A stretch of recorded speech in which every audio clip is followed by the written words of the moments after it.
Hello friends, అందరికీ welcome. IPL 2026 కోసం wait చేస్తున్న వారికైతే కన్ఫర్మ్ న్యూస్ అయితే వచ్చాయి. వాటిలో వచ్చేసి ఫస్ట్ న్యూస్ వచ్చేసి ఇది అందరికీ తెలిసిందే, సంజు శాంసన్ మరియు రవీంద్ర జడేజా ట్రేడ్ అవుతున్నారని.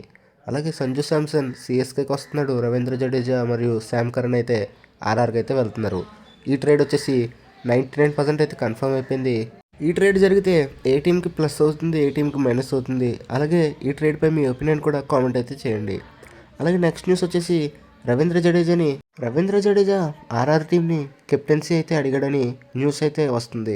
రవీంద్ర జడేజాకి కెప్టెన్సీ చేయడం అంటే చాలా ఇష్టమని చాలా ఇంటర్వ్యూస్లో అయితే చెప్పాడు. అలాగే తనకి సిఎస్కేలో కెప్టెన్సీ చేసినప్పుడు సరైన గుర్తింపు రాలేదు, అలాగే ఆ టీం అయితే ఫైనల్స్ వరకు కూడా వెళ్ళలేదు. కాబట్టి కొత్త టీంకి వెళ్ళినప్పుడు తనైతే కెప్టెన్ కావాలని అయితే ఆర్ఆర్ మేనేజ్మెంట్ని అయితే అడిగాడంట. అండ్ ఈ విషయంపై మీరేమనుకుంటున్నారో కామెంట్ చేయండి. నెక్స్ట్ వచ్చేసి ఆర్సీబీ ఫ్యాన్స్కి అయితే 2 న్యూసెస్ అయితే ఉన్నాయి. అందులో ఒకటి వచ్చేసి రజత్ పట్టిదార్ అయితే 2026 IPL season first 3 matches miss అవుతున్నాడని రూమర్స్ అయితే చాలా గట్టిగా వినపడుతున్నాయి. ఎందుకంటే రీసెంట్గానే రజత్ పట్టిదార్కి సౌత్ ఆఫ్రికా ఏ టీం మధ్య అలాగే ఇండియా ఏ టీం మధ్య టెస్ట్ మ్యాచ్ జరుగుతుంది. అందులో తనకైతే ఇంజురీ అయితే అయింది. సో డాక్టర్స్ వచ్చేసి ఖచ్చితంగా 4 months అయితే బెడ్ రెస్ట్ తీసుకోవాలని చెప్పారు. రజత్ పట్టిదార్ అయితే ఐపీఎల్ 2026లో జరిగే ఫస్ట్ 3 మ్యాచెస్ అయితే మిస్ అవుతున్నాడని న్యూస్ అయితే వచ్చింది.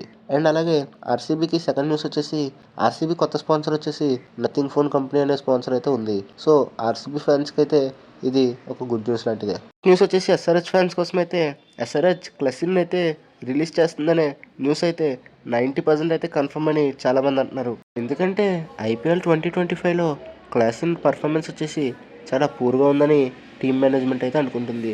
కానీ ఒక విషయం చెప్పాలంటే క్లాసినే ఎస్ఆర్హెచ్కి హైయెస్ట్ రన్ స్కోరర్ అయితే నిలిచాడు 2025 సీజన్లో. కాకపోతే తన స్ట్రైక్ రేట్ అలాగే రన్స్ కూడా తక్కువ స్కోర్ చేశాడని చాలా రూమర్స్ అయితే వస్తున్నాయి.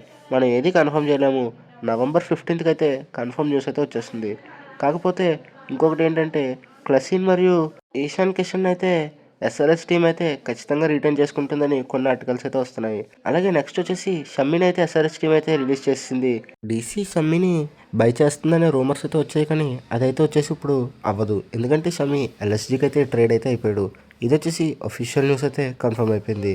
ఎస్ఆర్హెచ్ టీం మొహమ్మద్ షమీని రిలీజ్ చేయడం ద్వారా మీ ఒపీనియన్ ఏంటో కామెంట్ సెక్షన్లో చెప్పండి. ఇప్పుడు Hardik Pandya trade plus captaincy ఎలా చేశాడో అలాగే రవీంద్ర జడేజాది కూడా ట్రేడ్ ప్లస్ కెప్టెన్సీ అవుతుందని కన్ఫర్మ్ న్యూస్ అయితే వచ్చింది. సో 15th అయితే తెలిసిపోతుంది. అండ్ నెక్స్ట్ వచ్చేసి ఎంఐ న్యూస్ కోసం చూస్తే ఐ టీం అయితే లార్డ్ ఠాకూర్ని అయితే ఆల్ క్యాష్ ట్రేడ్ రూపంలో ట్రేడ్ చేసుకున్నారు. ఎందుకంటే దీపక్ చహర్ లాంటి బౌలర్ కోసం చూస్తున్నారు. ఠాకూర్ వచ్చేసి డొమెస్టిక్ క్రికెట్లో ఎంఐ టీంకి ఆడతారు కాబట్టి ఎంఐ టీం అయితే ట్రేడ్ తీసుకుంది. నెక్స్ట్ ట్రేడ్ వచ్చేసి జీటీ నుంచి అయితే షేన్ రూదర్ఫోర్డ్ని అయితే ఎంఐ టీం వచ్చేసి ట్రేడ్ చేసుకున్నారు. ఇది కూడా ఆల్ క్యాష్ ట్రేడ్ రూపంలోనే చేసుకున్నారు.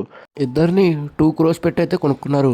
అదేంటి బ్రో, ఎంఐ టీం దగ్గర పర్స్ వాల్యూ 20 lakhs ఉండాలి కదా, మళ్ళీ వాళ్ళకి అమౌంట్ ఎక్కడి నుంచి వచ్చిందంటే ఈ ఆప్షన్కి అయితే బీసీసీఐ వచ్చేసి ప్రతి టీంకి అయితే 5 crores పర్స్ అయితే ఇస్తుంది. ఎంఐ టీం వచ్చేసి వాళ్ళ రిటెన్షన్స్ని అయితే బీసీసీఐకి అయితే చెప్పుంటుంది. అందుకే బీసీసీఐ ఎంఐ టీంకి అయితే 5 crores అయితే ఇచ్చారు. సో ఈ విధంగా అయితే ఎంఐ టీం వచ్చేసి ట్రేడ్ అయితే చేసింది. ఇది వచ్చేసి సైలెంట్గా చేసింది. ఇదన్నమాట ఐపీఎల్ 2026 కోసం జరుగుతున్న ట్రేడ్ల విషయాలు. అండ్ ఈ వీడియో మీకు నచ్చినట్టయితే ఈ వీడియోని ఒకసారి లైక్ చేయండి, అలాగే ఛానల్ని సబ్స్క్రైబ్ చేసుకోండి. కోల్డ్ ఉంది అందుకే కొంచెం వాయిస్ అలాగ ఉంది, అడ్జస్ట్ అవ్వండి ఈ ఒక్క రోజుకి. Thank you guys.